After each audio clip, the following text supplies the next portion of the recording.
Good afternoon, everybody, and welcome to our second. The broadcast is now starting. All attendees are in listen-only mode.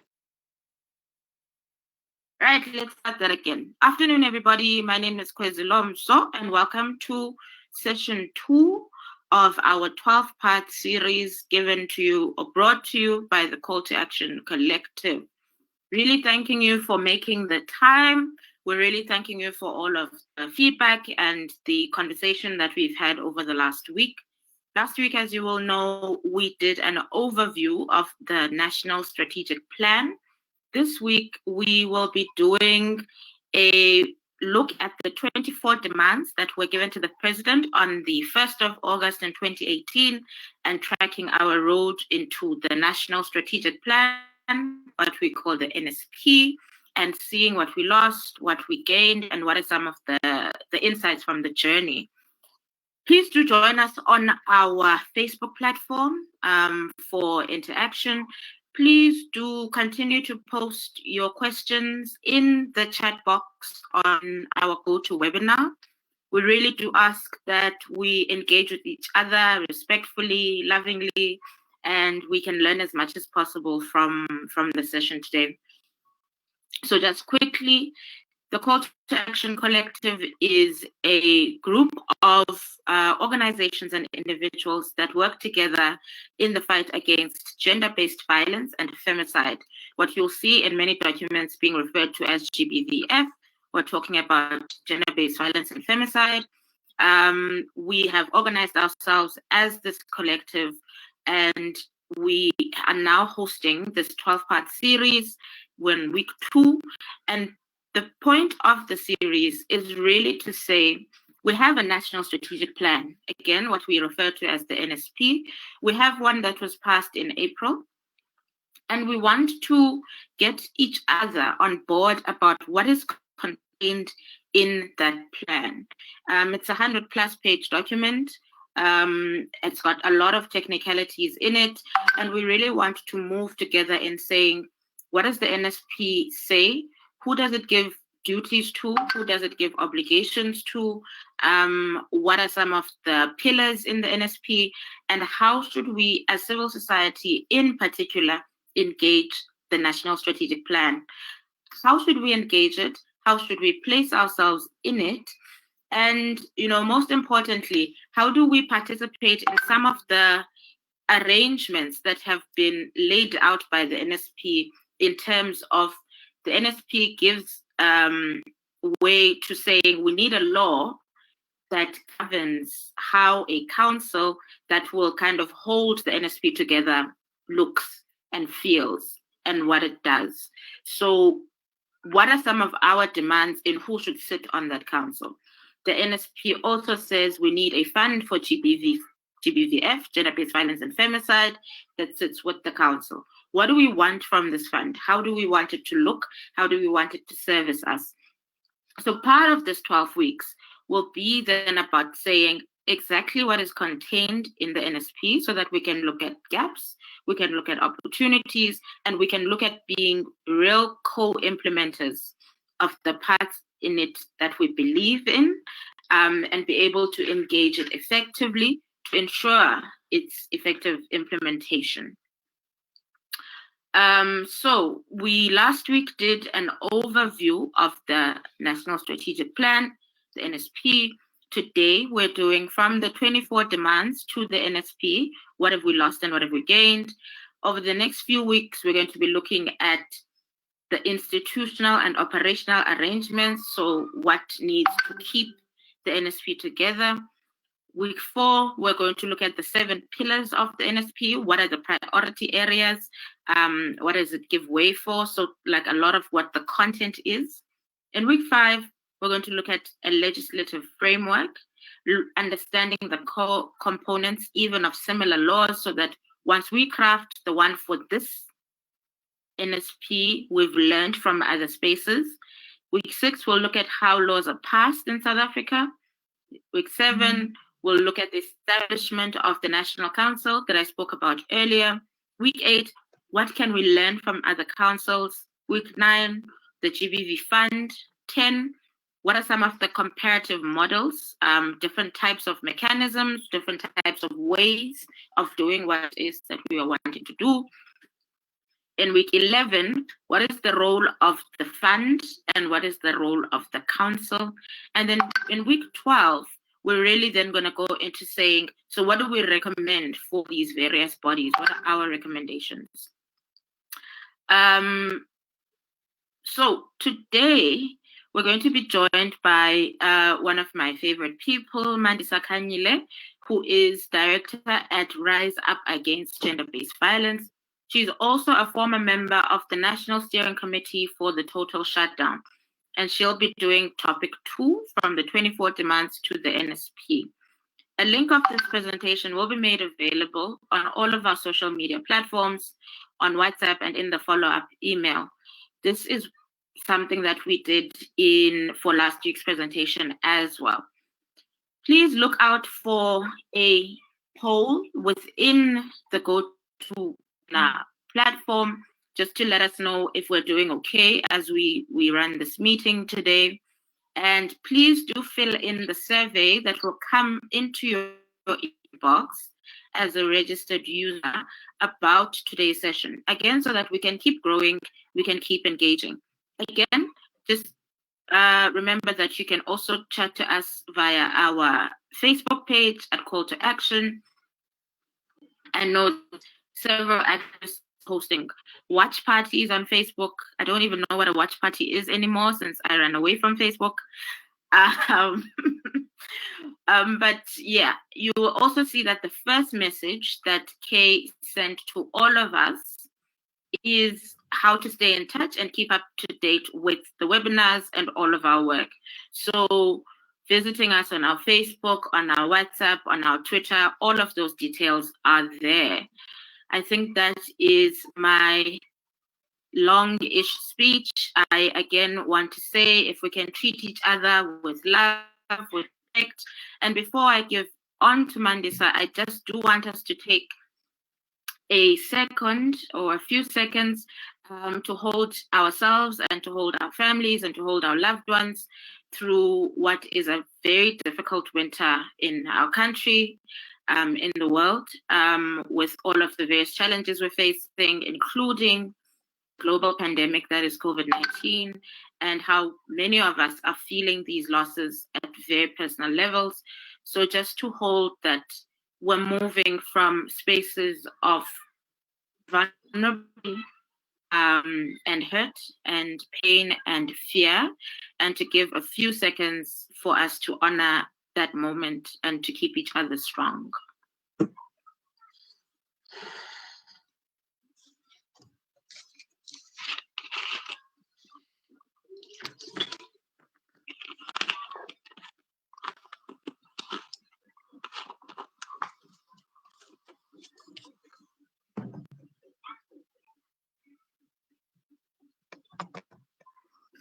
All right, thank you, everyone. And so before I give on to Mandisa, please do send us your questions on the chat function, and please do engage us on our Facebook page. We will be watching out for those. After Mandisa presents for about half an hour, we will facilitate our Q&A, taking from the questions that we have on the chat box and consistently being in conversation. Really hope you learn as much as I would wish to learn today. Over to you, Mandisa. Hi, everyone. Can you hear me? I can hear you. Fantastic. So just a little outline of what I'll be discussing today. We're going to be talking a little bit about what led us to the total shutdown movement. Oh, am I not sharing my webcam? I apologize. So we're going to be talking a little bit about what led us to the total shutdown movement, where we were at in terms of the national consciousness. Also then talking about the actual total shutdown journey, how the 24 demands came about to being, what are the 24 demands? And of course, the summit declaration, what went into it, what got taken out, why was it taken out, the gaps and challenges that we've experienced, and over and above that, the victories as well. I think I'm not going to be able to share my webcam. I apologize for that. For the course of the presentation, I will try to see what we can do about that. But I'm currently load shedded, and so I need to. I'm hotspotting off of a mobile device, and it may get interrupted if I do share my webcam. So I'm really sorry about that. I'm sure you wanted to see me, but someone says apparently it looks like I have a condom on my head. So I think for the purposes of yourselves and everybody else, we'll try to keep it outside of the webcam space for now. All right. So, excuse me. Right. Okay. So we're hoping that this session will give you a deeper understanding of what it took to get us to the National Strategic Plan. Talk about the significance of the call to action group, the total shutdown, the 24 demands, the summit declaration, and why we should all further contribute to the rollout of the National Strategic Plan.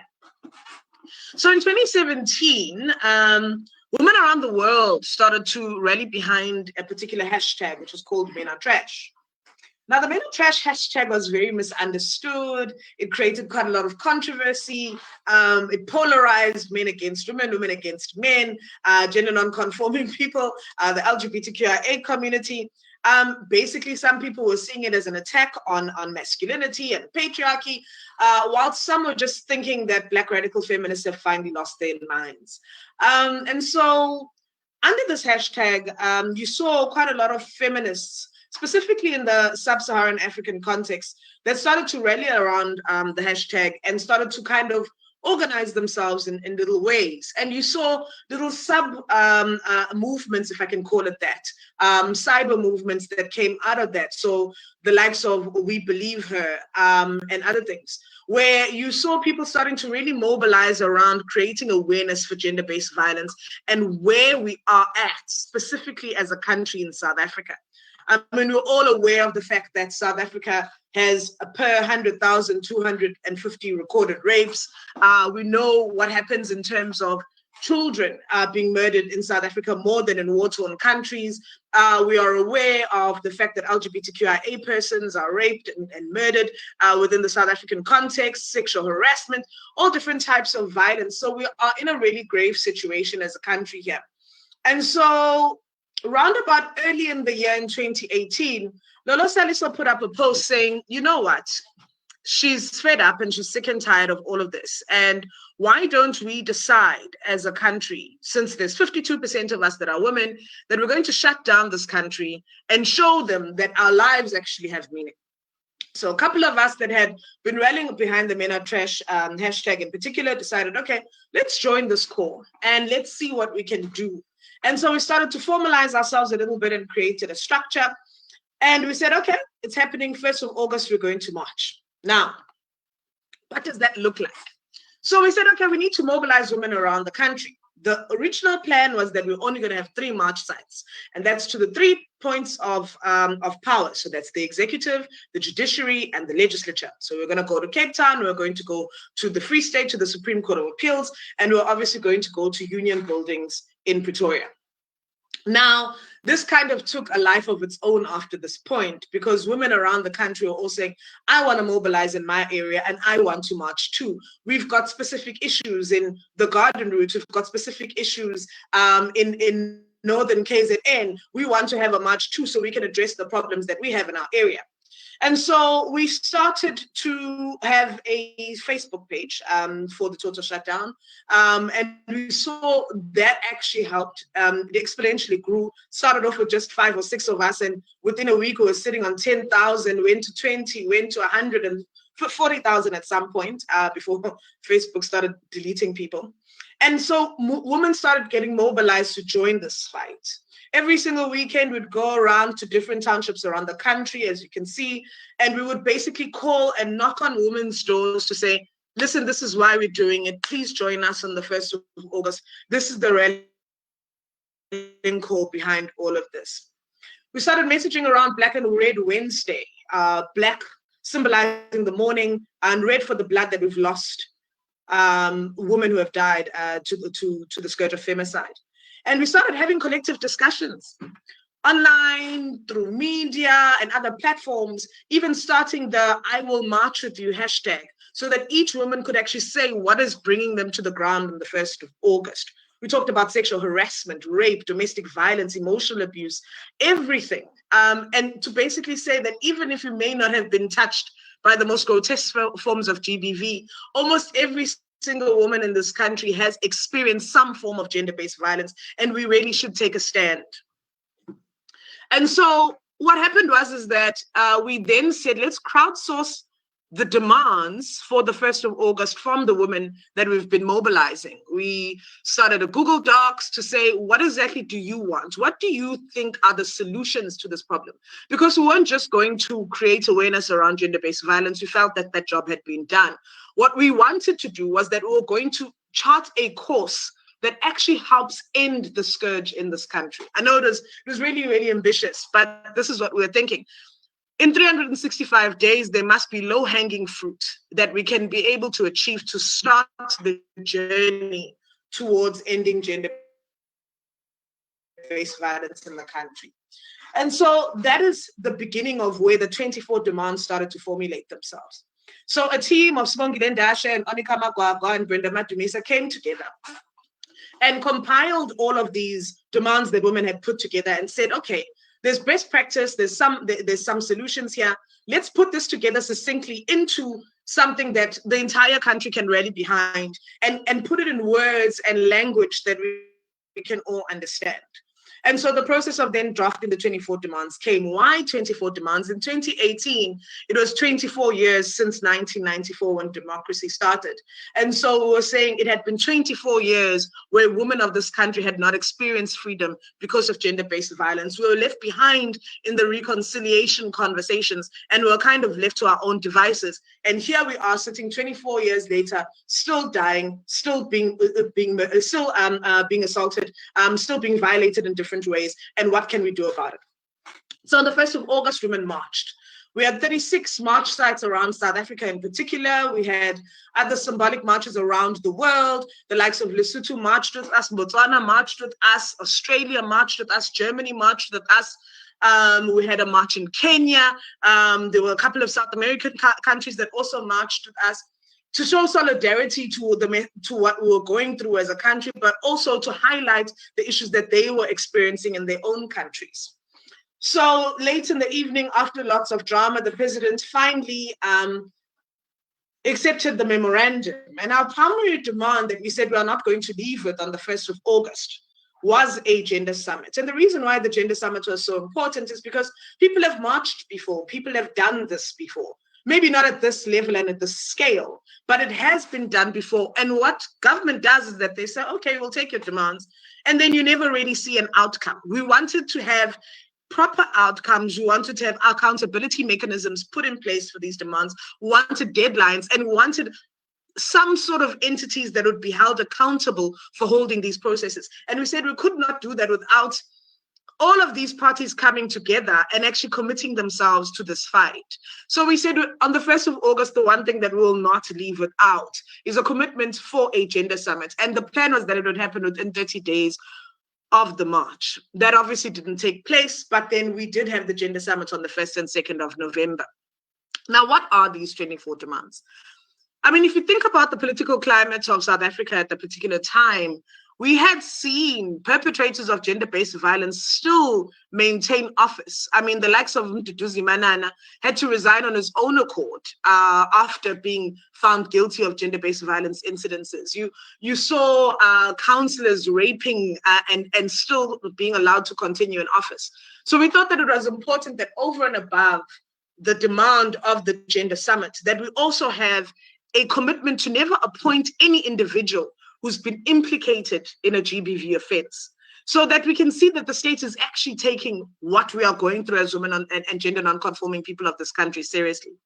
A second one was that we needed to review past national strategic plans, because there had been strategic plans that had been drafted before, but they were never implemented. Why were they never implemented or implemented correctly? What took place? What were the hurdles? Because we don't want to walk into a new process and then repeat the same mistakes without actually analyzing what those mistakes are. Wanted to develop a criteria for screening of individuals who would be entrusted with leading efforts to end and respond to gender-based violence. It doesn't help saying we're going to have champions when those very champions are doing exactly what we're fighting against. Wanted, of course, the development of a national strategic plan to end gender-based violence, because without a plan, you can't get costing. Without costing, you can't do anything. So it was really important that the national strategic plan, which is what this 12-week journey is about, was prioritized in these 24 demands. Wanted a resuscitation of the Joint Monitoring Committee on Quality of Life and Status of Women. That had already been in existence, but it died a unnatural death, and we wanted to see what would happen if that would be brought back. Wanted the establishment of accountability and oversight mechanisms to ensure that an adopted national strategic plan is implemented. Because, of course, again, previous national strategic plans had failed. Why had they failed? We wanted to have some kind of oversight to ensure that this one would not fail. Wanted to focus on prevention and re-victimization of traumatized individuals by establishing a well-resourced national hotline. Now, at the time, there were hotlines, 3 of them to be in particular, that were popularized and known about and are still there. So there was the GBV Command Center, there was the Rape Crisis Center line, and there was also the Domestic Violence Hotline, right? But those hotlines were under-resourced. They didn't have enough counselors. They were supposed to be operating on a 24-hour basis on basically non-existent budgets. And so essentially, some of them were giving completely outdated information. I remember there was the domestic violence hotline at some point, not the domestic, sorry, the GBV Command Center hotline was at some point giving information about closed down NGOs and referring survivors to things that don't exist. So we needed to capacitate, we needed to ensure that they're giving the right information, and we needed to ensure that those services are open and available to survivors on a 24-hour basis. The provision of prevention services and information on gender-based violence and femicide, with the view of raising awareness on the different forms of gender-based violence and femicide and changing attitudes. So now we're talking about prevention services that kind of speak to social behavioral change. Training and providing legislatures with information on the key features of drafting legislation to develop laws against gender-based violence. So we were basically having a situation where individuals who were tasked with creating legislative reform around gender-based violence actually didn't know what GBV is, and so were not creating adequate solutions for the problem. And so training was required and was necessary. Consistent sentencing and enforcement of existing laws, in particular prescribed minimum sentencing and legislation and sexual and domestic violence cases, so that the judiciary stops using harmful and negative gender stereotypes. I mean, we had a situation, and this was years ago, where a magistrate, and thank goodness he was relieved of his duties, had seen a 5 to 6 year old who was raped. There was a case, there was a conviction, and the same magistrate then had to try a case of the same child 2 or 3 years later, who had then been raped by a different perpetrator. And the magistrate was able to say, but this one is used to it most. They've done this before. Why is there a problem? And this is the kind of judiciary that we have, where they use their discretion to decide whether or not they're going to apply prescribed minimum sentences. The prescribed minimum sentence for rape is life. But how many magistrates and judges actually implement that? And so that is what this was trying to address, to ensure that when people do actually engage the criminal justice system, that they do find some kind of justice that is supposed to be meted against the crime. Prioritization of provision of legal aid to victims of gender-based violence, including those who want to hold the state accountable for its failure to protect them from violence. So what this means is that currently we have a state that provides legal aid, and it should, as per our constitution, to perpetrators. But when survivors of violence feel that they have not found justice and would like to appeal the process that they've had, they need to now seek their own counsel. They need to seek their own legal counsel. And that's not funded by the state, and should, because we know that currently we don't have a criminal justice system that's responsive. So we should then allow survivors to actually find justice in a way that speaks to them. Sensitization and adequate training regarding diverse gender identities and LGBTQIA persons, to the judiciary and other service providers. I mean, even NGOs that provide services, for example, shelters, may sometimes be transphobic or homophobic. And we needed to provide the kind of training that's necessary to prevent that behavior so that all survivors are treated the same and get access to services. Provision of psychosocial support or funding for such support to be provided by civil society organizations. So this is essentially saying that we have inadequate psychosocial support services in this country, and we're all aware about how mental health is not treated seriously. And so we want to see proper psychosocial support services availed to survivors of violence at a point of contact that's convenient to them.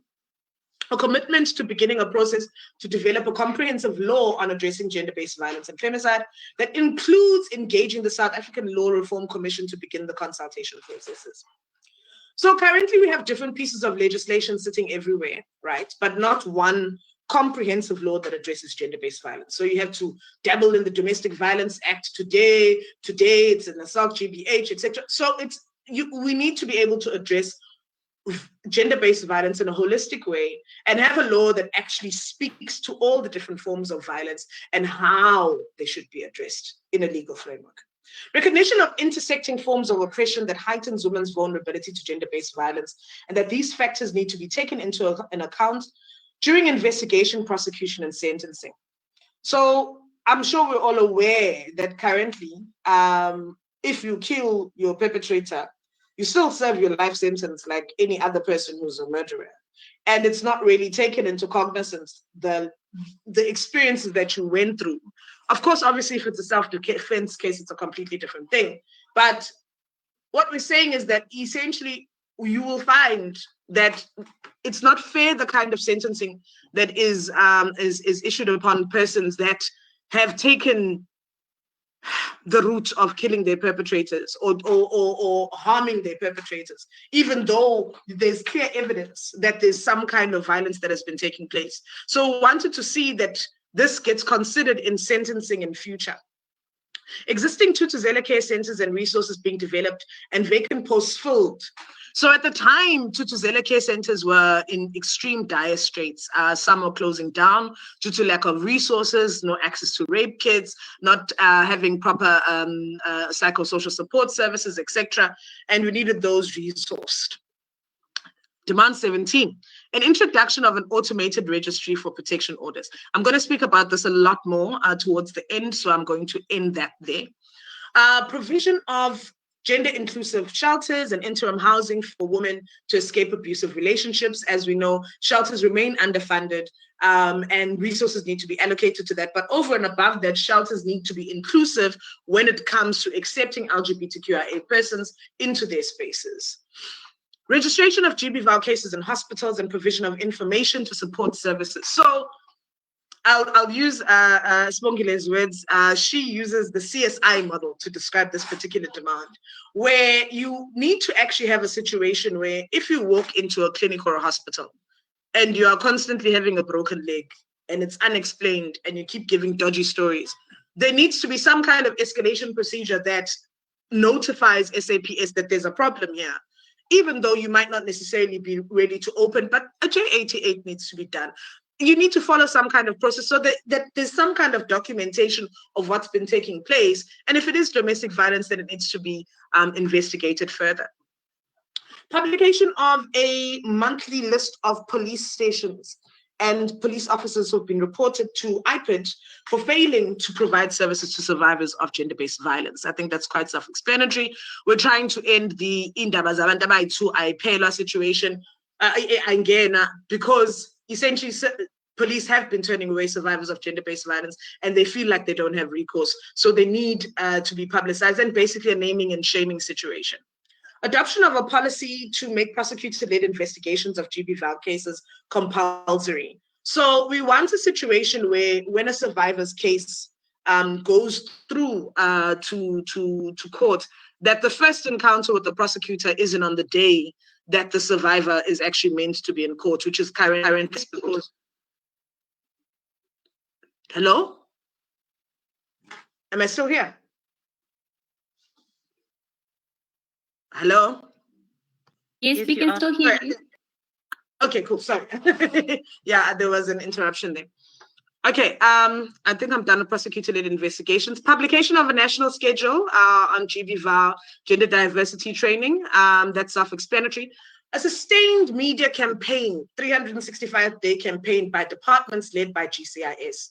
So what we're trying to see here is a similar campaign to what we saw with the HIV/AIDS prevention campaign that was run by Love Life and Soul City and other government institutions, where we were basically bombarded with information about HIV/AIDS, prevention, what to do to get ARVs, etc., etc. Everybody was given that information everywhere you turned, be it billboards, be it radio, be it television. The country was informed. And right now, we don't have a common understanding of what gender-based violence is. What does it look like? What are the early signs of violent behavior? We don't have that information. And it's coming in bits and pieces and dribs and drabs, but the messaging is not collated and it's not comprehensive. And so we wanted to see a campaign that actually puts GBV on the national agenda at that level. Demand 24 generally speaks to diversity and LGBTQIA persons, ensuring that laws and policies and practices are sensitive to gender diversity and protect the bodily and physical well-being and psychological well-being of transgender persons and gender and GNC folk. So that is basically the 24 demands as we know them. So there's a video that's going to play now, and that's a Shortinyana video that we did with the UNHCR, talking about the journey as well. But I also wanted to ask that those of you that have access to the poll and it's being shown to you now, please can you fill it out, and then we'll continue after this intermission.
That's a non-negotiable.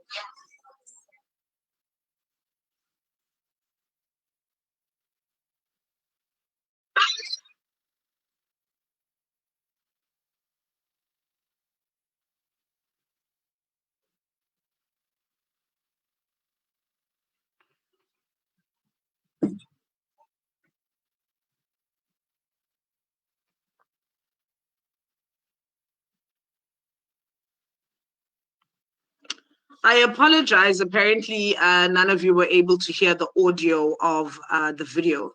The video was shared on the call to action page. It was not the video that I thought was going to play, but it was the one that speaks to the journey to the National Strategic Plan. It was shared last week on the call to action page. You can see that. We will reshare it for you. There was an issue with the audio on the presentation. We apologize for that. We'll continue with the presentation for now. Anyway, so we're done. We submit the 24 demands. And then what we do is that we have a pre-summit as civil society organizations where we have a conversation about how do we walk into the summit with one voice, ensuring that all of our demands that we want to see are actually, they are given timelines, they have allocated responsible departments and persons, etc. And so we have this pre-summit. And during this pre-summit, we realized that we forgot something incredibly important. And that is the decriminalization of sex work. It was not added onto the original 24 demands. So we then said, look, we need to walk into this gender summit with 5 key asks that are non-negotiables for us. Because, of course, they're not going to agree to do everything at once, but there are these 5 key things, and those 5 key things need to be non-negotiable. So we then added the decriminalization into the decriminalization of sex work into the 5 key asks, as well as things like having a gender-based violence council and a national strategic plan, in order for us to ensure that at least if we get nothing else, let's get those 5 things, and we can then try to work on getting everything post that situation. So we'll walk into the GBV summit on the 1st and 2nd of November. President calls us through. We have survivors that talk about their stories, and then we go into commissions that speak to what you now call the 6 pillars of the National Strategic Plan. And we go into those commissions with a common understanding as civil society of exactly what we want to see and how we'd like to see it implemented. So what the summit does is that it acknowledges gender-based violence as a national crisis in the declaration. It speaks to the impact of what it has done to the lives of survivors and families of people that have suffered from gender-based violence. The fact that women should be protected by the South African Constitution, and they're not, and they have not seen or experienced the kind of freedom that they were supposed to get in 1994. So as we're talking about this, there were 5 key asks. One of them was that they would establish an interim council that would implement the actions of the declaration. So we wanted individuals that would be tasked with ensuring some kind of implementation, and that it doesn't end at the gender summit, but we can hold a specific body accountable. And that's how the interim steering committee on GBV was formed. National Code of Conduct is one of the things that was added that wasn't in the 24 demands. So what that speaks to is having some kind of code of conduct for gender-based violence that applies not just to government, but to business, to religious and traditional leaders, etc. And so kind of have like a code that speaks to us as a country about how we actually should behave. We also speak about what we want the GBV interim structure to look like. It needs to have a representation of civil society, 51%, and the rest being government, etc. And how would like the council to work in the time that it is supposed to be delivering to us a national strategic plan. It talks about legislation that we wanted to have fast-tracked within the 365-day period, what kind of interventions that we want to see, how that be monitored and evaluated, the things that are urgent, low-hanging fruits, such as the Tutuzela care centers and Kusela care centers, how we wanted to ensure that there's no secondary victimization of survivors of violence. And this, by the way, was before the Amatoso rape trial. So this was already in place and signed off by the president when you saw that grotesque act of secondary victimization in court. Again, the sustained media campaign around gender-based violence was supposed to be implemented at that point. And then a new focus on the economic empowerment of women to ensure that dependency comes to an end, because it's one of the leading drivers towards domestic violence. Social behavioral change programming that actually speaks at community level and not at a high-level situation. So we want to start seeing social behavioral change in your shebeens, in your soccer clubs, at your shisanyamas, every single place where you see ordinary South Africans at your taxi rank. We need to start seeing social behavioral change programming that speaks to changing harmful societal norms and actually addresses the drivers of gender-based violence. We also wanted to talk about ethical reporting of the media when it comes to GBV cases, how survivors' names are publicized, sometimes even their faces, what to do around reporting on things like children and keeping people safe, etc. We did see quite a lot of incidences post the summit of media still putting survivors in danger. And of course, an integrated system of data collection that speaks to the entire criminal justice system of survivors. And I'll speak to how this was kind of disguised as a means to say that demand 17 had been met when it actually hadn't. So, to talk about the gaps and the challenges that we experienced. So now this is after the summit. We are all exhausted. It's been 8 to 9 months of nothing but organizing and mobilizing from the total shutdown leadership, from the committees around the country, from the call to action group, from civil society organizations and activists around the country. And essentially, we were supposed to have a post-summit to debrief and also to iron out what our next steps are as civil society, because the Gender Summit wasn't just to allocate government a responsibility. It was supposed to also allocate ourselves as civil society, business in this country, ordinary South Africans, a responsibility to end gender-based violence. The post-summit did not happen. The interim steering committee was not resourced, and they were reliant on lottery funding that was originally purposed for the Gender Summit. So resources towards this interim steering committee that's supposed to see the implementation of the summit declaration just were not there. And they had to be reliant on a grant that was issued by the lottery that was meant to be for the Gender Summit, but came too late. And so that grant was then supposed to keep them going until they see a national strategic plan. The total shutdown national steering committee was disbanded. There was an unquenched thirst for information and concerns around transparency. So in the way that the interim steering committee was appointed, it was appointed by using the same individuals that were on the organizing committee for the GBV summit, and then automatically appointed them onto the ISC. Now, there was an issue around mandates. There was no voting process. Why are we being ambushed into a process? So society kind of pushed back. And so that created, again, a situation where now, what are the accountability mechanisms? How do we ensure reporting back? And so that kind of created quite a bit of conflict. And then it became really clear that government and business was not coming to the party in terms of funding the fight. We saw a gender-blind budget speech. We saw the elections being prioritized as the most important thing, because obviously this is now 2019. As much as the summit declaration itself was signed, but we saw almost absolutely nothing post that. And of course, again, elections took center stage. People were more worried about what they're going to do with their political parties. And the GBV situation then kind of disappeared in terms of the public spotlight. And then in September last year, a young woman by the name of Uyinene Mkhwejane went missing. So she went missing, and there was a public outcry for her to be found. And she was eventually found, and it was discovered that she had been killed in a post office. So there was a lot of national anger around this, and people started mobilizing, and you saw protests at the World Economic Forum, and at the same time, there was xenophobic attacks taking place in the country. So it was just a very big mess. And we came together as call to action and saw that this could be a moment where we could advance the call to fund the fight against gender-based violence, because we're finally back on the national agenda. So we decided that it was important, since the big excuse that we'd been receiving was that money was not available and money could not be made available. So we said, let's actually hold business accountable for the role that they need to play in gender-based violence. And therefore, we decided that we're going to march to the economic capital of this country.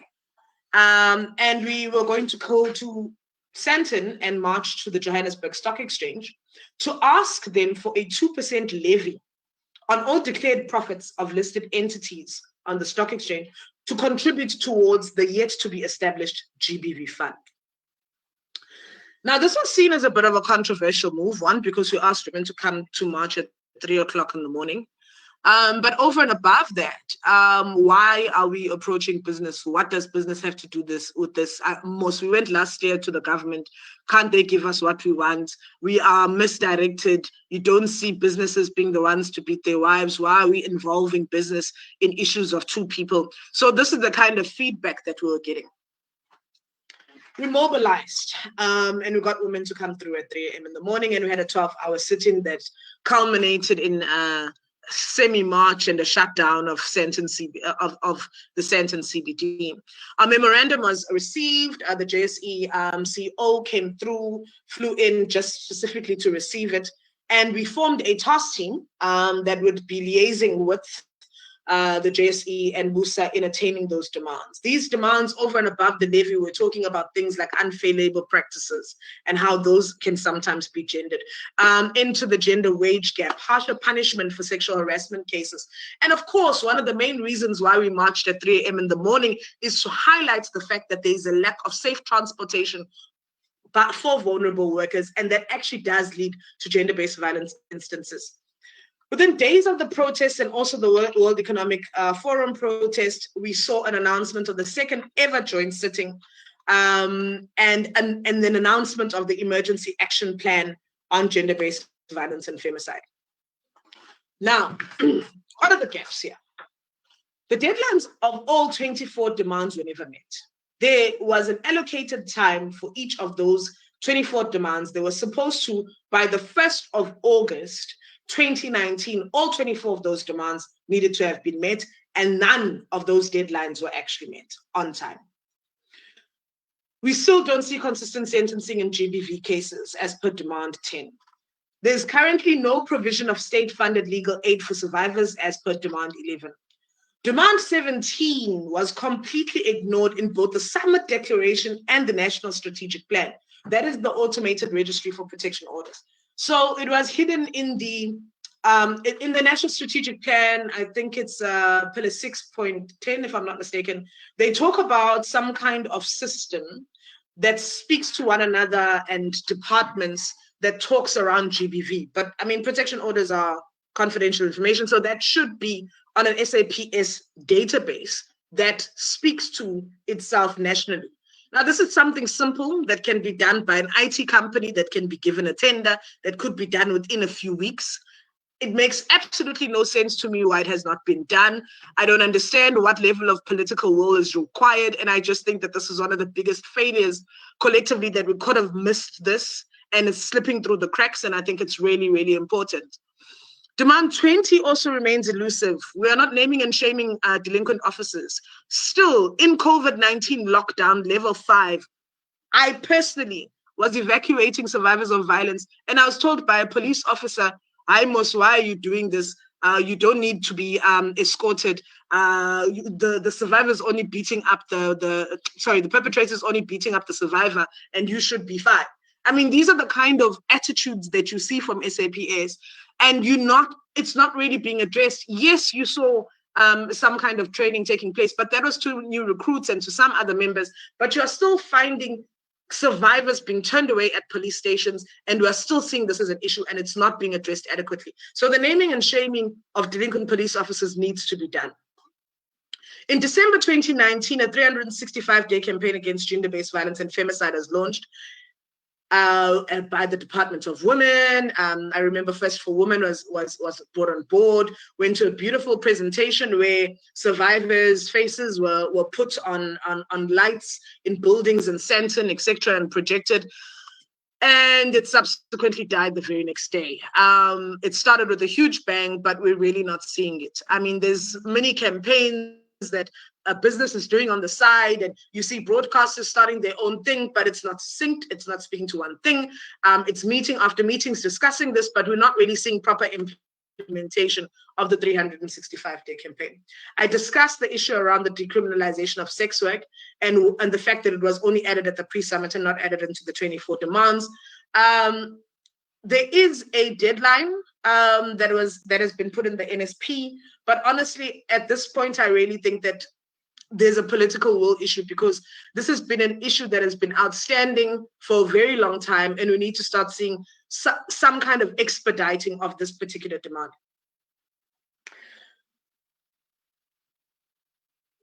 We had forgotten cyber violence completely in the 24 demands, and I think it's great that the Interim Steering Committee then looked at that and actually sought interventions within the NSP that specifically address cyber violence and highlighted. So I think that's a gap that was filled in the NSP and was filled beautifully. And I thank the work of the ISC for doing that kind of work. We needed to be more specific about the consequences of timelines. And I think that's why they were not met, because we never really had any consequences. We delivered these demands with a summit declaration that a time allocation, but we never said what's going to happen if you don't meet these demands at the allocated time. And also, a lot of women post the 1st of August felt left behind in these conversations. Those of us that were in these spaces knew exactly what was going on at any given point in time because we have our spaces where we communicate and we convene. But the thousands of women that marched on the 1st of August were essentially left behind in this conversation and in this journey. And that's how they felt. And that's some of the feedback that we've received.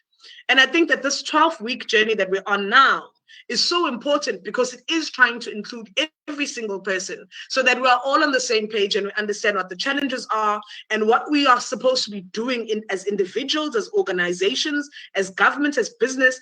What are we supposed to be doing to ensure that we're all a part of the solution to end gender-based violence in this country? Some of the victories. Of course, we had the emergency action plan, which finally had some kind of budget allocation specifically supposed to be targeted towards GBV.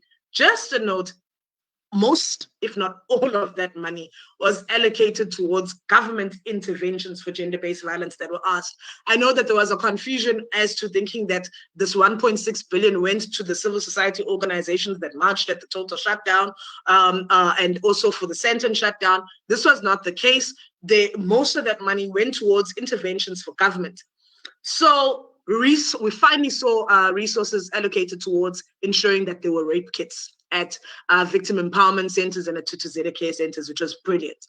We saw that the GBV command center has finally given some attention. It got resourced, it got new support. We saw social workers being brought in by the drones and trained, so that was beautiful. The National Strategic Plan had its provincial consultations, and this is how they were able to deliver a national strategic plan. 10,000 police officers underwent sensitization training, and the interim steering committee was monitoring this emergency action plan on a weekly basis and ensuring some kind of accountability from departments. So that was really a beautiful model, and I hope that it carries through to the Permanent Council. There were far more sexual offences courts that were launched. And we actually started seeing some kind of attention being brought, even when you see conversations around government departments, etc. You're now starting to see that there is, in the back of our minds, in the national consciousness, some kind of conversation around how do we end gender-based violence and how do we do so in a sustainable manner. So I'm done, and thank you so much for giving me your time. I hope I didn't spend too much of it. And yeah, over to you, Kwezi.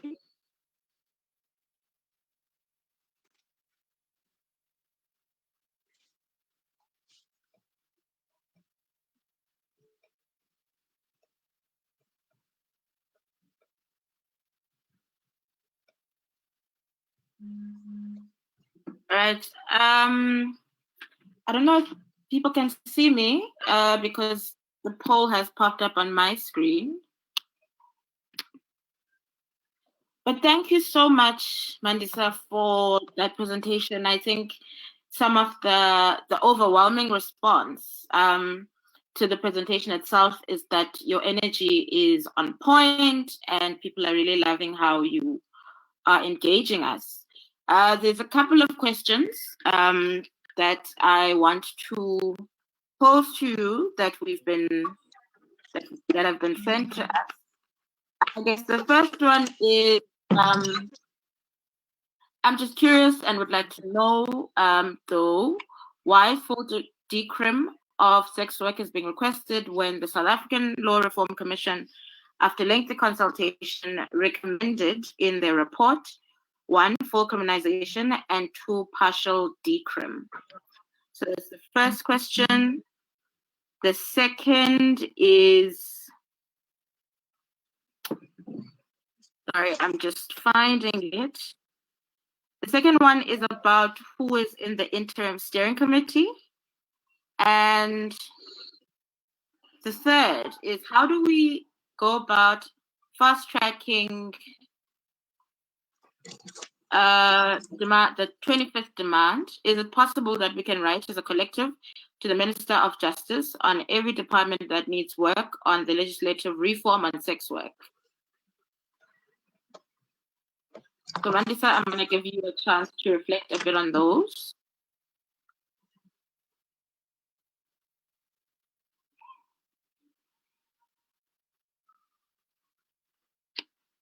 Do we still have Mandisa?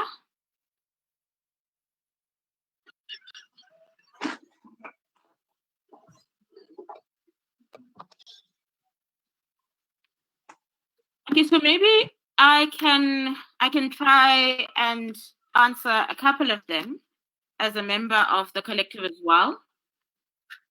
So I think as it relates to our view of decrim, we are mostly, no, not just mostly, we are led by our sex worker movements in the country. And in terms of what SWET and Sisonke and other kind of collectives of sex workers are demanding from the state is full decrim. So that's what our weight is against. But as we know, this is one of those conversations, even within the feminist movement, that is not necessarily resolved. But our position is the one that is led by the movement of sex workers, which is a demand for full decrim. The second question around the interim steering committee is that the interim steering committee was disbanded once the NSP was passed.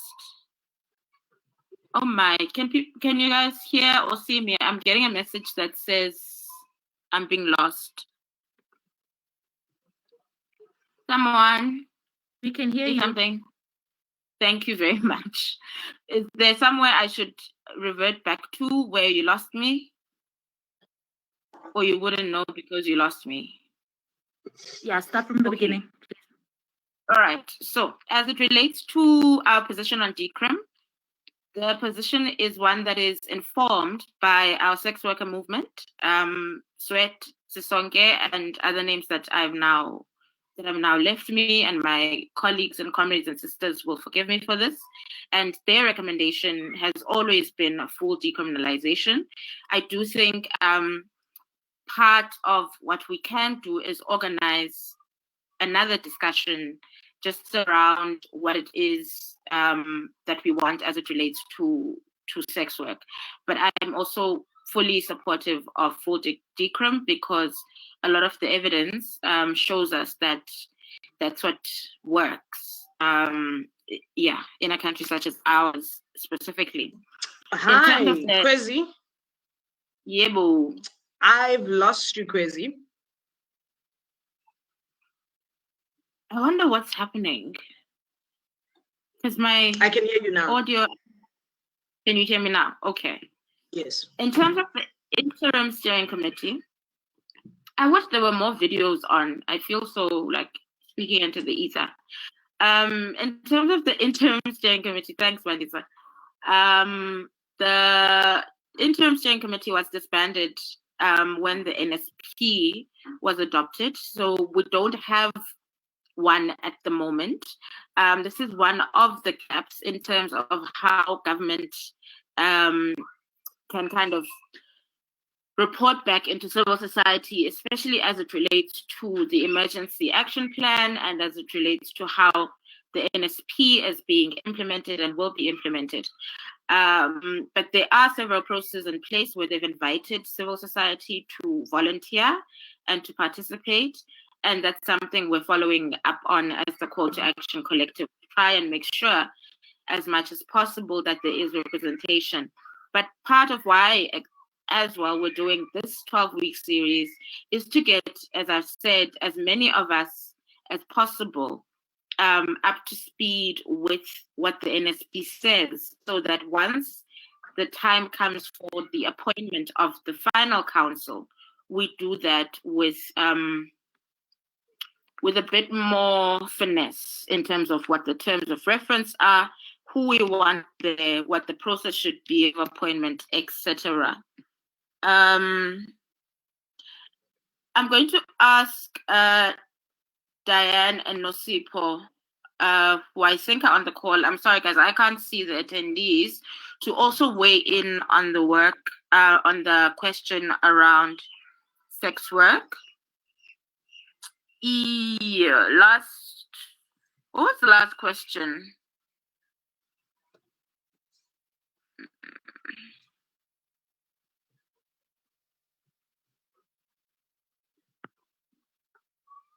So there was a comment as well on mentioning the occupation on the 1st of August. I think Mandisa referred to it as drama. I think it's really important, even as we do these sessions and we kind of try and package it as a way of educating each other about, these policies, to reflect also on the organizing journey, which has not been easy, and to reflect on our relationship with the state is not easy. I think Mandisa has mentioned that the deadlines for the demands have not been met, has mentioned that there have been calls for transparency and accountability. We cannot lie and say that the road with government and policymakers is now an easy one. And I guess the 1st of August was one of those moments where the president had been written to. Waiting on the question. Help her answer your question because you have no clarity. Does you want me to raise my hand here? Speak. All right. Can I just finish this point, Tracy? I'm sorry. So I've unmuted Nosipo and Diane. And I think they're trying to respond. Can I just finish this point and then Nosipo and Diane, if you can jump in, my sisters?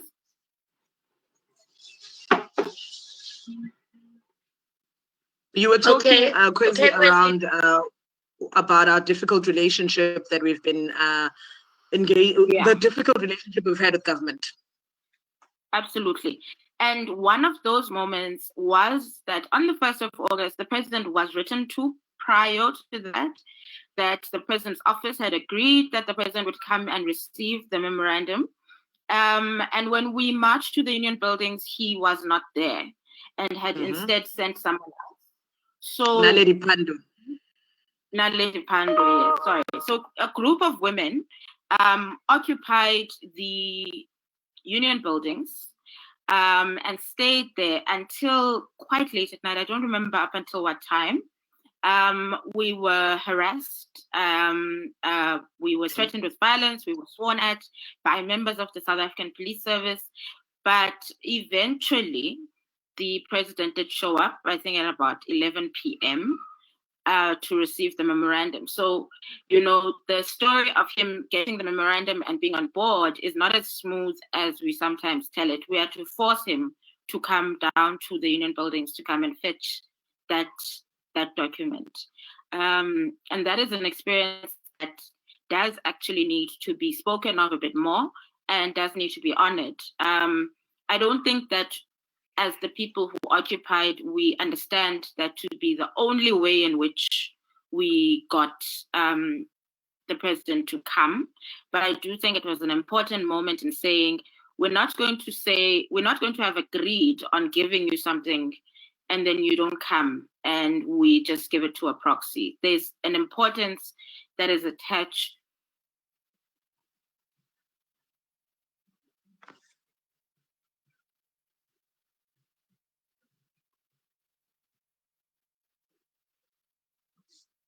We can't hear you. Kwezi, we've lost you. We've lost you, Kwezi. We've lost you.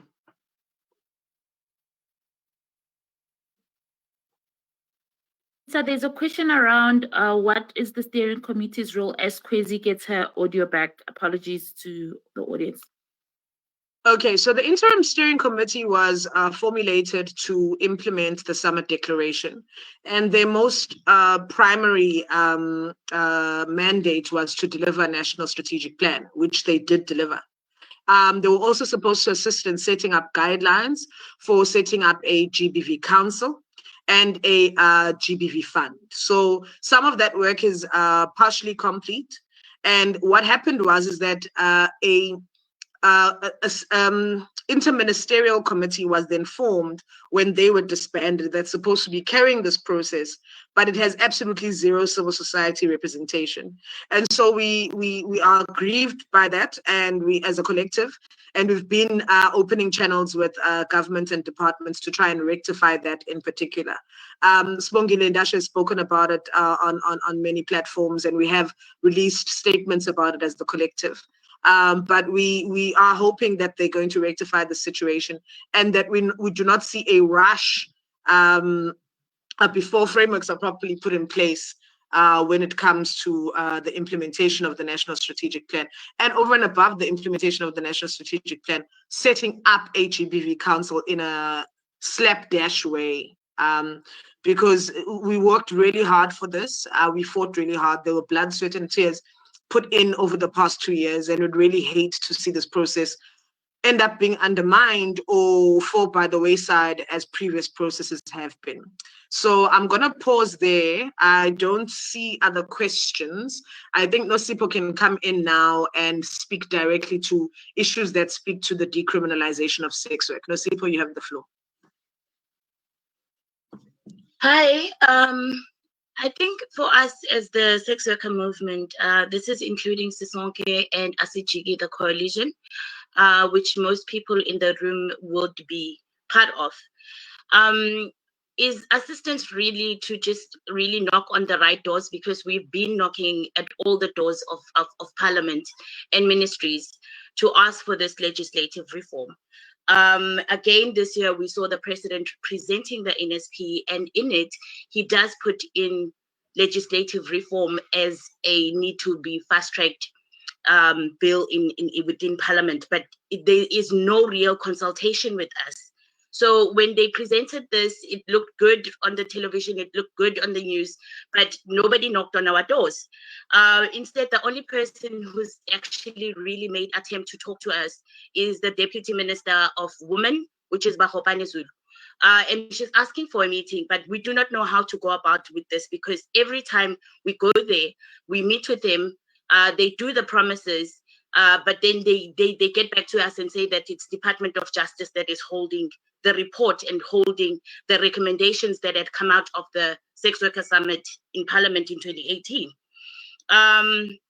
We do not know how to access Department of Justice. We've tried by all means. So what we would actually like is maybe a collective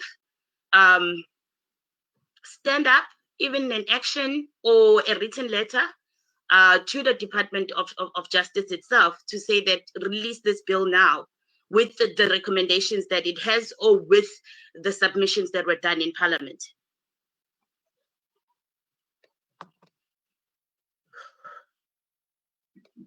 Thank you so much, Nosipho, for that. Thank you so much, Nosipho, for that. We appreciate it. I just wanted to check whether or not we're getting Kwezi back. And I see that we're having an issue around load shedding and it disconnecting some of our panelists. So I'm just waiting for guidance from the team as to how we need to proceed. Bonzo, can you maybe take over for a bit?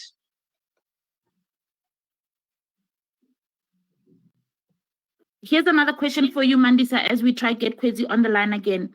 Reflecting on the 24 demands this far, what is it that we have done well, and what do we do to strengthen? What do we need to do to strengthen the movement? This is from Janet Munakwamwe. Well, look, I think what we've done well is we've managed to mobilize really well around our issues and keeping them on the national agenda. The 24 demands have stayed on the national agenda consistently, even without implementation, but they've stayed on the national agenda since the 1st of August. And that's due to the strength of the numbers of the women of this country and keeping it there. So that's really important. And I'm glad that that's continuing. What have we done positively? I think the work of the interim steering committee is really commendable, and how they've helped to carry us at an administrative level, and how they've delivered this national strategic plan that with the consultation that spoke to women on the ground. How do we strengthen what we're already doing? I think that's what this 12-week journey is about. Is one, let's first get all the information and get all hands on deck so that we know exactly where we're going to plug in these interventions as ordinary women of this country and as civil society organizations and activists.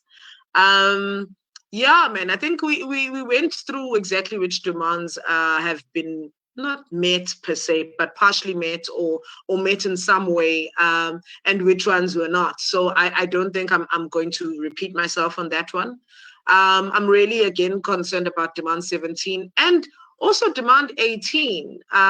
We were promised for COVID-19 level 4 and 5 that shelters would be made available from abandoned government buildings, etc., to house women. But the current status is that shelters are full, and those alternative shelters have not been resourced and capacitated. So, I mean, I think we're really failing in the response against gender-based violence, and I think we can all really hold hands together and try and see what we can do to intervene in those kind of situations. I'll pause there, and I hope that Kwezi has returned to us. Is she with us now? Yes, I'm back. I'm really sorry, everybody. Yeah, technology from Manolo.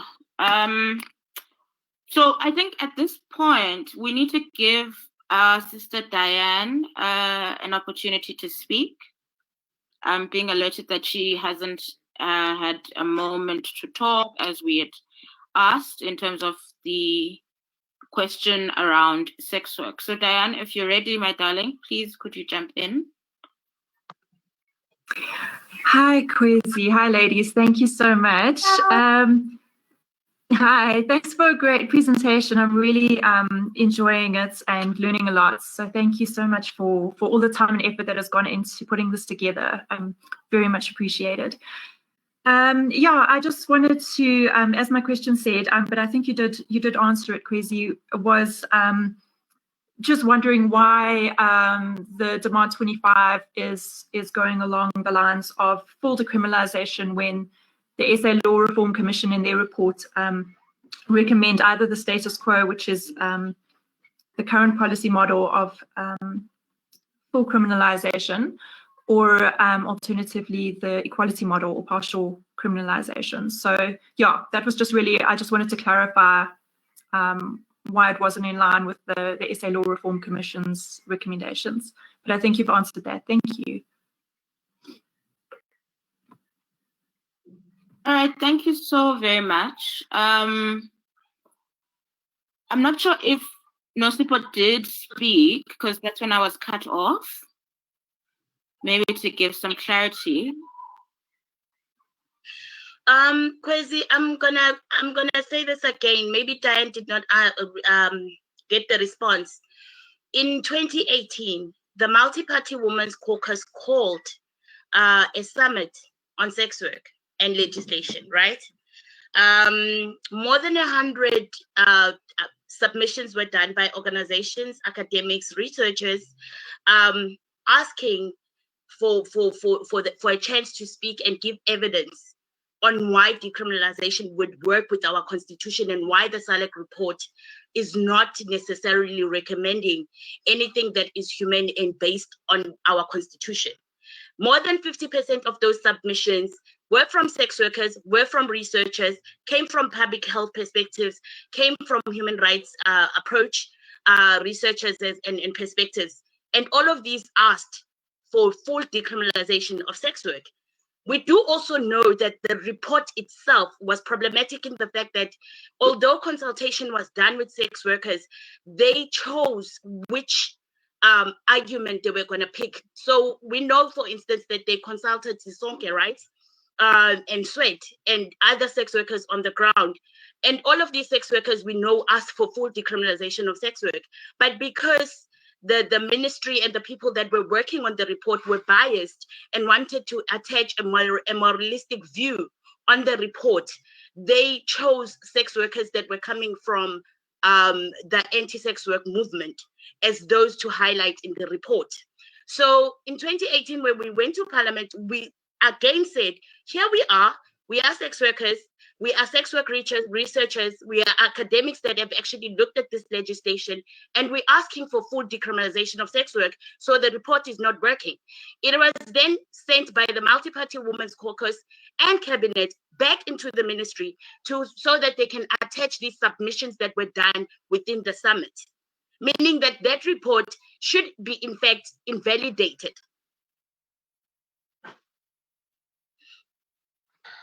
All right, thank you, Nosipo. Thank you very much, my sister. I think we are having a couple of technical difficulties, and we really apologize for these.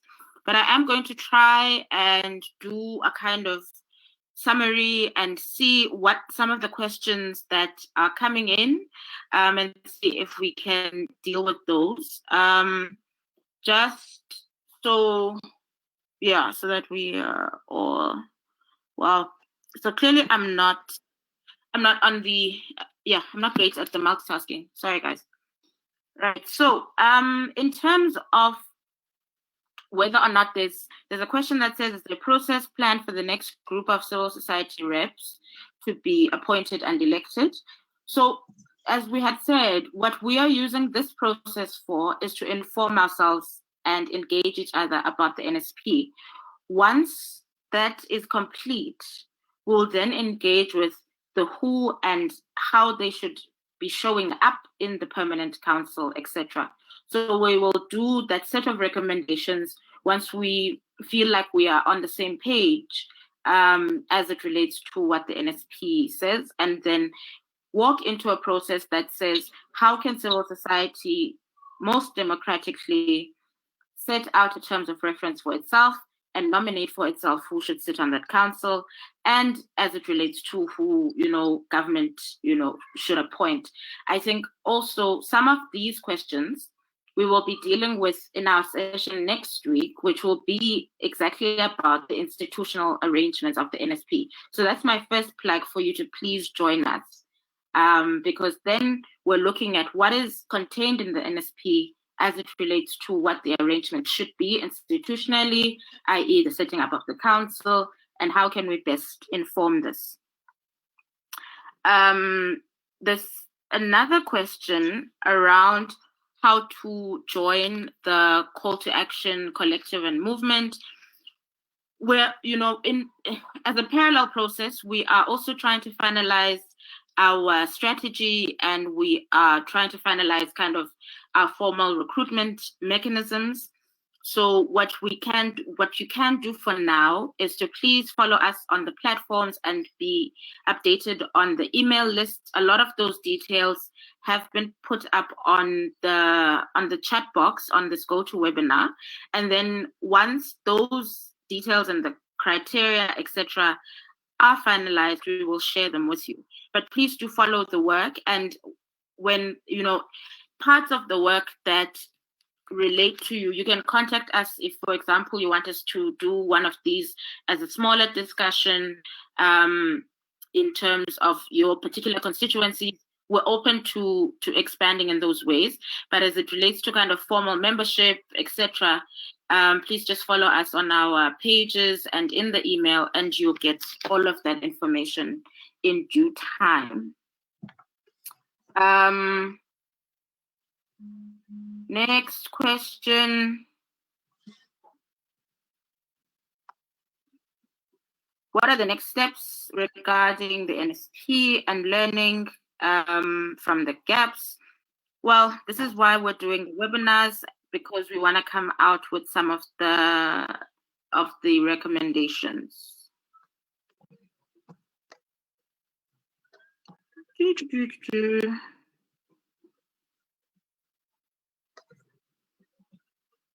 And I think also key with coming out with recommendations, it was mainly just so that we can get everybody on the same page with how far we are, where we are at right now, what are the concerns, what does this national strategic plan look like?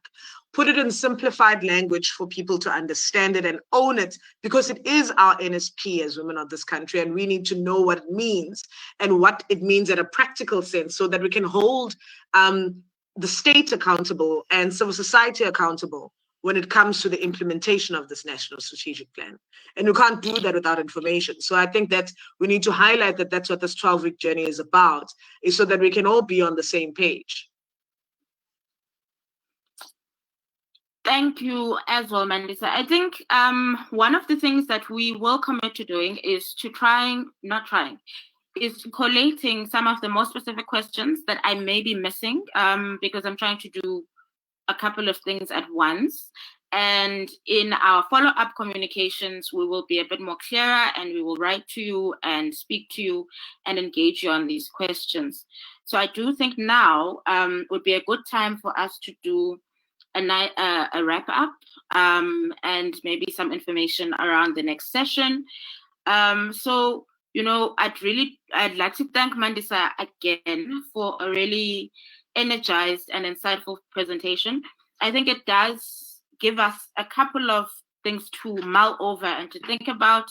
Mandisa gave us a journey to 2018 and therefore a journey to here, a shorter journey, because as we know, and we always want to acknowledge, is that we're kind of standing on decades worth of activism. So what brings us here is a lot of the organizing that many of the activists and feminists that are on this call have been leading on, and a reflection of some of the challenges of that.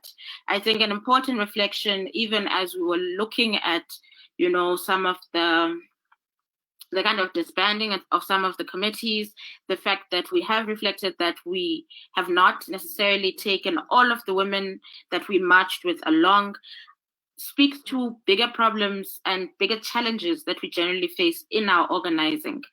Our challenges around fatigue, around resourcing, around, principles. And these are conversations that are ongoing, and strengthening this is part of us trying to make an effort into strengthening our organizing. And this journey is also part of that.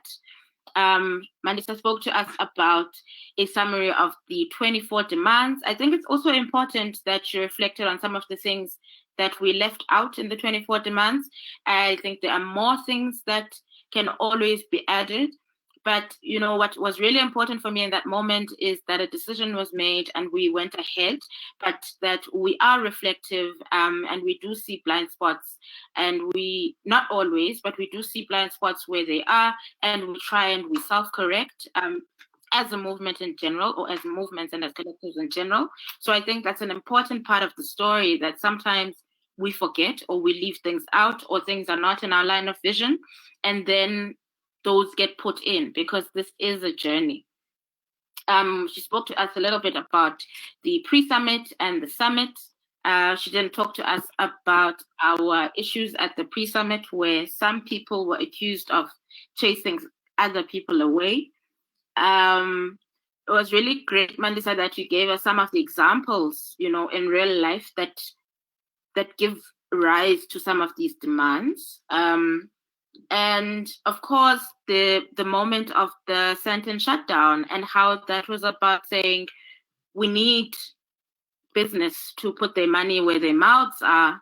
But most importantly for me is that we need to recognize capitalism and capitalist exploitation as a key ingredient to violence, that we would not be facing the levels of violence that we face, or that, capitalist exploitation is a violation in and of itself. I think this is one of the ways in which marching to that epicenter of power was about saying as well, and was about saying that at the moment, with the attacks around xenophobic violence, the attacks on women, the attacks on poor people, that we understand that to form part of a larger system of violence and violation, and that the movement to end gendered violence is a small part of trying to create a society where we can all live and thrive in and eat in and be sheltered in and have power in the form of, electricity. So that was a really great second session. I'm unfortunately not looking at my phone at the moment, so I'm certain that there are things that I'm missing. But as I said, we will be communicating with you on all of our platforms. As a last thing from me, and then I'll give Mandisa some time to say a few words for herself in closing. Please do join us for our third webinar. This will be looking at Chapter 5 of the National Strategic Plan. It will be looking at the institutional and operational arrangements. So really, this is the session where we're going to say what has been catered for in the NSP as a way to hold the implementation together? What are the nuts and bolts that we've said, or that the NSP has said it wants to put in to ensure its effective implementation? What are the councils that need to set up? What are the committees that need to set up? How is this thing supposed to be resourced, etc.? And leading us there will be our feminist sister Sibongile Ndashe, who is a member of the Call to Action Collective, but who also leads the Initiative for Strategic Litigation in Africa. And it promises to be an even better session as we grow and as we get better at doing this and as we get more comfortable. Sibongile will be leading our session next week. So please do register for the next session and join us for it, and invite your friends and your colleagues and your comrades who are in this fight with you, with us. And we will also be in continuing communication. Mandisa, this is your last 5 minutes, and I think we can close. Okay, so thank you so much for joining us today and being part of this journey with us. I am not going to take much more of your time. We apologize for the technical glitches. I was hoping to present with my face on, but unfortunately, load shedding said it shall not be so. And thank you so much for giving us your time. And I hope that you join us for the full 12 weeks of this journey so that you can really walk the path with us, and so that we can see a society that understands what we're trying to do with this national strategic plan, and that we hold everybody accountable to it. Thank you so much.